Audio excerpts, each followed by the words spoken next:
जैसा कि आप लोगों का क्लास 11 से सेकेंड टर्मिनल का एग्जाम 2024 में होने जा रहा है, तो यह वीडियो आपके लिए काफ़ी इंपॉर्टेंट होने वाला है, क्योंकि प्यारे बच्चों सेकेंड टर्मिनल का एग्जाम आप लोगों का जो है ना क्लास 11 के लिए नवंबर मंथ में लिया जा रहा है। तो अभी इस वीडियो में हम लोग जो है ना ज्योग्राफी का पेपर लेकर के आए, विषय को देख सकते हो 328 रहेगा, टाइम 1.5 घंटा का दिया जाएगा, 50 मार्क्स का एग्जाम होगा और बिल्कुल आपके एग्जाम में यह पेपर आएगा। और इस वीडियो में हम आपको ऑब्जेक्टिव सब्जेक्टिव दोनों का आंसर बताएंगे, पीडीएफ कहाँ से डाउनलोड करना है, सारा चीज़ हम आपको सिखाने वाले हैं। बस आप लोग एक काम करना, चैनल पर पहली बार अगर आए हो चैनल को सब्सक्राइब कर लेना, नोटिफिकेशन कॉल पे प्रेस कर लेना, वीडियो को लाइक कर लेना और वीडियो को सभी दोस्तों में शेयर कर लेना, ताकि नेक्स्ट वीडियो हम लोग अपलोड करेंगे तो आपके मोबाइल में नोटिफिकेशन जाएगा, आप लोग आराम से देख पाओगे। ठीक है, ऑल सब्जेक्ट का पेपर आपको इस चैनल पे मिल जाएगा। तो आइए बिना देरी करते स्टार्ट करेंगे। खंड अ में जो है 30 ऑब्जेक्टिव रहेगा, आपको कितने 25 ऑब्जेक्टिव का जवाब देना है। तो चलिए फटाफट से देखते हैं सारे क्वेश्चन को। पहला क्वेश्चन है कि निम्न में से किस अक्षांश पर 21 जून को दोपहर सूर्य की किरणें सीधी पड़ती है? तो 23.5 आप ध्यान रखेंगे, ऑप्शन नंबर बी करेक्ट होगा। पहला का 2 नंबर है, निम्नलिखित में से किस देश की भारत के साथ सबसे लंबी जो स्थलीय सीमा है? तो सबसे लंबी स्थलीय सीमा की अगर बात हम लोग करेंगे तो ये आपका हो जाएगा जो है ना, यहाँ पर देख लीजिएगा 2 नंबर क्वेश्चन है ना, 2 का हो जाएगा बांग्लादेश के साथ। ऑप्शन नंबर आप लोग यहाँ पर ए नंबर नोट कर लीजिएगा। चलिए अगली क्वेश्चन की ओर बढ़ेंगे। तो यहाँ पर क्वेश्चन नंबर 3 है, निम्न में से किन शहरों को दिन ज़्यादा लंबा होता है? किन शहरों में दिन ज़्यादा लंबा होता है? तो 3 का आपको ध्यान रखना है, चंडीगढ़ में। 3 का क्या हो जाएगा? सी नंबर बिल्कुल करेक्ट होगा। 4 नंबर क्वेश्चन आप लोग देखेंगे तो बोला गया, निम्न में से कौन सा देश क्षेत्रफल में भारत से बड़ा है? तो क्षेत्रफल में भारत से बड़ा आपका चाइना हो जाएगा, ऑप्शन नंबर ए बिल्कुल करेक्ट होगा। 5 है कि उत्तर अंतर उष्ण कटिबंधीय अभिसरण क्षेत्र प्रायः कहाँ होता है? तो ये आपको ध्यान रखना है, 5 का ऑप्शन ए हो जाएगा, विषुवत वृत्त के निकट। पहला 5वां का ऑप्शन नंबर ए बिल्कुल करेक्ट होगा। नेक्स्ट प्रश्न देख लीजिएगा, 6 नंबर है कि निम्नलिखित यामोत्तर में से कौन सा भारत का मानक यामोत्तर है? तो 6 का ऑप्शन नंबर आपका सी हो जाएगा, साढ़े जो है ना 42 डिग्री, ऑप्शन नंबर सी बिल्कुल करेक्ट होगा। अगली क्वेश्चन की ओर बढ़ेंगे तो 7 नंबर बोला गया, वायुरोधियों के निर्माण का उद्गम क्षेत्र निम्नलिखित में से कौन सा है? तो ध्यान रखिएगा, 7 का भी नंबर हो जाएगा साइबेरिया का मैदानी भाग, ऑप्शन नंबर बी बिल्कुल करेक्ट होगा। नेक्स्ट क्वेश्चन 8 है, निम्नलिखित में से किस राज्य में लोकतंत्र जो ना लोकताल झील है? तो 8 का ऑप्शन नंबर जो है ना बी हो जाएगा, मणिपुर में, ऑप्शन नंबर बी आप लोग ध्यान रखिएगा। अगली क्वेश्चन आप देखेंगे तो 9 नंबर है, निम्नलिखित में से कौन सी गैस वायुमंडल में सबसे अधिक मात्रा में मौजूद है? तो 9 का ऑप्शन नंबर सी होगा, नाइट्रोजन, राइट आंसर सी बिल्कुल करेक्ट होगा। अगली क्वेश्चन आप 10 नंबर को देखेंगे तो निकोबार से अंडमान को कौन सा क्षेत्र अलग करता है? तो 10 का ऑप्शन नंबर बी होगा, 10 degree channel, option number B बिल्कुल करेक्ट हो जाएगा। चलिए नेक्स्ट क्वेश्चन की ओर बढ़ेंगे तो 11 नंबर प्रश्न है कि कौन सा वायुमंडल परत ओजोन परत स्थित है? तो ध्यान रखिएगा, 11 का ऑप्शन नंबर जो है ना ए हो जाएगा, समताप मंडल, ऑप्शन नंबर ए बिल्कुल राइट होगा। क्वेश्चन नंबर 12 है, डोडा बेटा चोटी निम्नलिखित में से कौन सी पहाड़ी श्रृंखला में स्थित है? तो 12 का ऑप्शन नंबर हो जाएगा आपका ए नंबर, नीलगिरी पहाड़ियां, ऑप्शन नंबर ए बिल्कुल राइट होगा 12 नंबर क्वेश्चन का। 13 नंबर क्वेश्चन बोला गया, निम्नलिखित में से कितनी ऊंचाइयों पर ऑक्सीजन की मात्रा नग्न हो जाती है? तो 13 का राइट आंसर ऑप्शन सी होगा, 120 किलोमीटर, राइट आंसर सी बिल्कुल करेक्ट होगा। 14 है, निम्नलिखित में से कौन सी नदी बंगाल का शोक के नाम से जानी जाती है? तो 14 का ऑप्शन नंबर डी होगा, दामोदर, ऑप्शन नंबर 14 का डी नंबर बिल्कुल ध्यान रखना है। 15 नंबर क्वेश्चन है, निम्नलिखित में से कौन सी गैस आने वाले सौर विकिरण के लिए पारदर्शी तथा जाने वाले के लिए पार्थिव विकिरण अपारदर्शी है?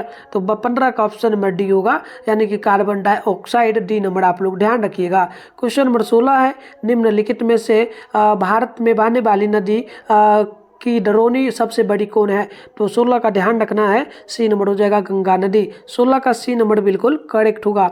17 नंबर की अगर बात करेंगे तो निम्नलिखित में से किस विद्वान ने भूगोल शब्द का प्रयोग पहली बार किया था? तो 17 का ऑप्शन नंबर सी होगा, ये आपका जो ना इरेथोस्थेनीज हो जाएगा, सी नंबर ध्यान रखिएगा 17 नंबर क्वेश्चन का।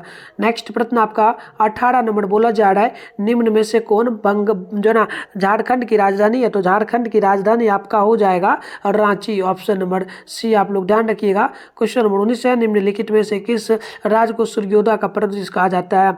तो 19 का ऑप्शन ए हो जाएगा, अरुणाचल प्रदेश को, 19 का ए नंबर ध्यान रखिएगा। 20 है, डायनासोर का युग किस भूवैज्ञानिक अवधि में था? तो 20 का ऑप्शन बी होगा। ये आपका ट्रियासिक जो ना ट्रियासिक में हो जाएगा। ऑप्शन नंबर बी आप लोग बिल्कुल यहाँ पर ध्यान रखिएगा। नेक्स्ट प्रश्न देख लीजिए, 21 नंबर बोला गया, निम्नलिखित में से कौन भीतरी ग्रह है? तो 21 का ऑप्शन नंबर जो है यहाँ पर बिल्कुल ए होगा, बुध। ऑप्शन ए नंबर ध्यान रखिएगा।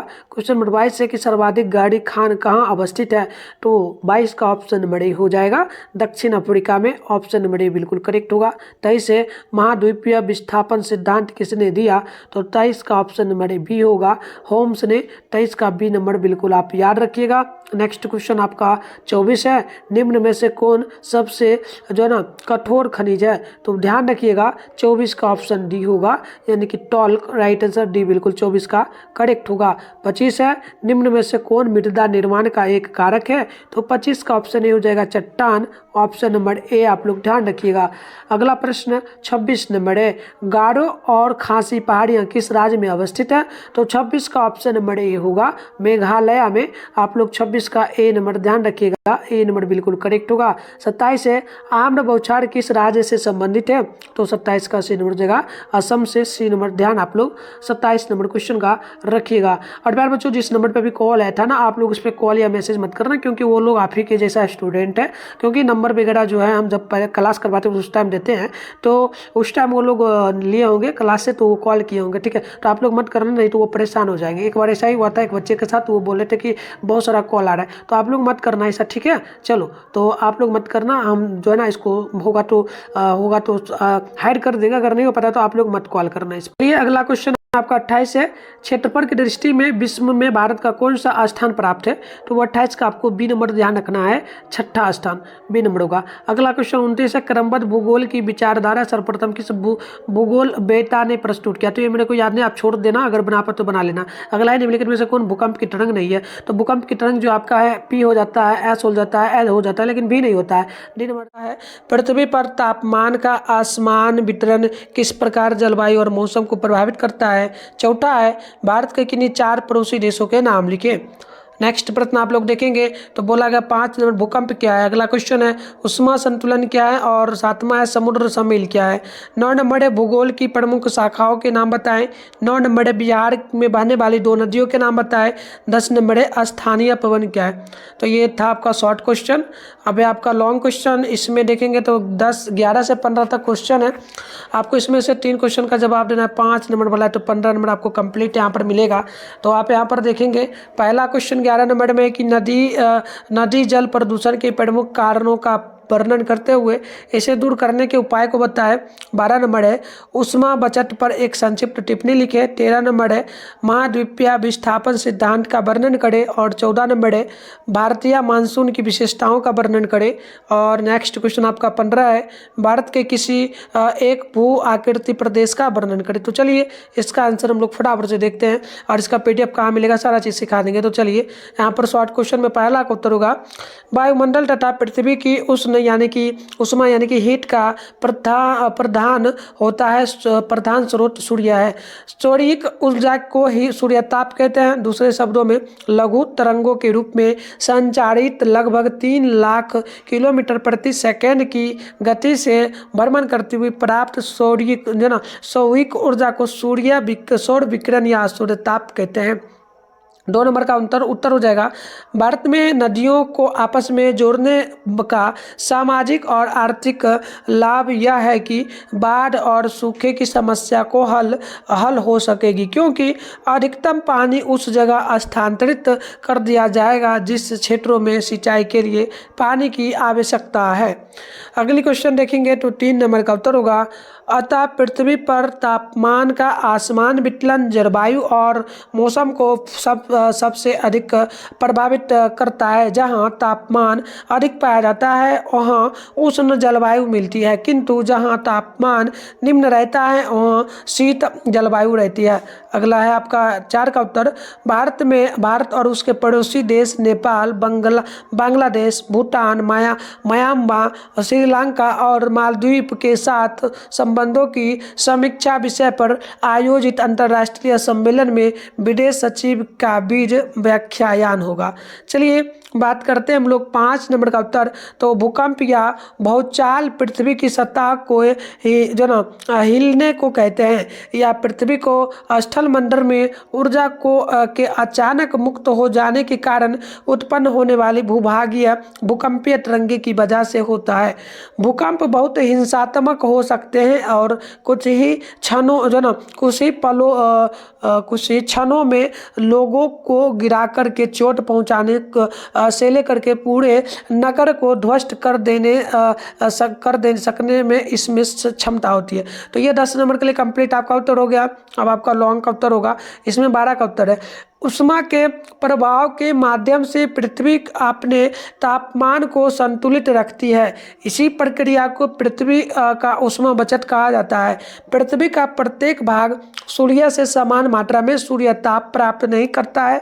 ध्रुवीय क्षेत्रों की तुलना में भूमध्य रेखीय क्षेत्र अधिक सूर्य ताप करते हैं, सूर्य ताप प्राप्त करता है। चलिए यहाँ पर देखेंगे हम लोग 13 का उत्तर। महाद्वीपीय विस्थापन का सिद्धांत जर्मन वैज्ञानिक अल्फ्रेड वेगनर द्वारा दिया गया था। इसके अनुसार सभी महाद्वीप एक बड़े भूखंड से जुड़े हुए थे। यह भूखंड एक बड़े महानगर से घिरा हुआ था। इस बड़े महाद्वीप को पेंजिया या बड़े महानगर को जो ना पैथालसा नाम दिया गया था। देखिए 15 का उत्तर होगा। प्राचीन गोंडवाना भूमि का यह हिस्सा त्रिभुजाकार आकृति में फैला है। उत्तर और दक्षिण में फैला यह क्षेत्र कई हिस्सों में विभाजित है। जो ना बघेलखंड, बुंदेलखंड, रायलसीमा, उसके बाद राजमहल, अरावली आदि इसी प्रायद्वीपीय क्षेत्र का हिस्सा है। तो चलिए कंप्लीट उत्तर हमने बता दिया। पीडीएफ जानते हैं इसका कहाँ से मिलेगा डाउनलोड करने के लिए, सीख लीजिए। और ऑल सब्जेक्ट का पेपर इसी चैनल पे आएगा। चैनल वगैरह को सब्सक्राइब कर लीजिए, नोटिफिकेशन को पे प्रेस कर लीजिए, वीडियो को लाइक कर लीजिए और वीडियो को आप लोग अपने दोस्तों में जरूर शेयर करिए ताकि नेक्स्ट वीडियो का नोटिफिकेशन आपको मिल पाएगा। तो चलिए इसका पीडीएफ गूगल से कैसे डाउनलोड करना है मैं आपको फटाफट से सिखा देता हूँ। इसके लिए सबसे पहले आप अपने फोन में गूगल को ओपन करके सर्च बार के आइकन पे क्लिक करिए। और अभी आप इस चैनल पे जो वीडियो देख रहे हो चैनल का नाम है मिथुन स्टडी सेंटर। तो आप लोग चैनल का नाम मिथुन स्टडी सेंटर गूगल में आके सर्च करिए, फिर ऊपर करिए फर्स्ट में मिथुन स्टडी सेंटर का ऑफिशियल वेबसाइट मिलेगा, इस पर क्लिक कर लीजिए। इस प्रकार से इंटरफेस ओपन होगा। आराम से स्क्रॉल डाउन करके नीचे आप लोग बढ़ेंगे तो यहाँ पर देखेंगे आपके सामने क्लास 11 का सेशन देखने को मिल जाएगा। ये रहा class 11 November monthly exam question paper download, ये जो लिखा हुआ है इस पर क्लिक करिए। पेज को यहाँ पर रिफ्रेश जब भी आना है करना है, उसके बाद नीचे आपको बढ़ना है। नीचे बढ़ोगे तो यहाँ पर आपके सामने जो है व्हाट्सएप ग्रुप का लिंक मिल जाएगा। पहले ज्वाइन आप पे क्लिक करके व्हाट्सएप ग्रुप को ज्वाइन कर लीजिए। फिर नीचे बढ़िएगा, यहाँ पर आपके सामने ऑल सब्जेक्ट का पेपर मिल जाएगा। फिजिक्स का, केमिस्ट्री का, मैथ का, बायो का, इंग्लिश का, हिंदी का। इसके अलावा आपको ऑल सब्जेक्ट देख सकते हो, एग्रीकल्चर, उर्दू। तो फिलहाल आपको करना है यहाँ पर जो है ना, ये आर्ट्स का है ना, तो ये साइंस का है। थोड़ा सा नीचे ये रहा आर्ट्स का। नीचे आओगे इसमें ऑल सब्जेक्ट है, political science, geography, Hindi, English, Urdu, psychology. इसके अलावा देखोगे आप लोग sociology, economy, history, music, Maithili, home science, all subject है। कॉमर्स वाले के लिए नीचे होगा यहाँ पे। तो फिलहाल हमें अभी करना है किसका, ज्योग्राफी है। सामने डाउनलोड लिखा है। आप लोग क्या करोगे, डाउनलोड पे क्लिक करोगे, न्यू पेज ओपन होगा, उसमें भी आप रिफ्रेश पेज को करोगे। रिफ्रेश नहीं करना है, डायरेक्ट आंसर दिख जाएगा। रिफ्रेश भी करोगे और आपको यहाँ पर आना है, यहाँ पर से रिफ्रेश इस प्रकार से कर लेना है। तो आके यहाँ से अच्छे से डाउनलोड करिए। मिलते हैं नेक्स्ट वीडियो में।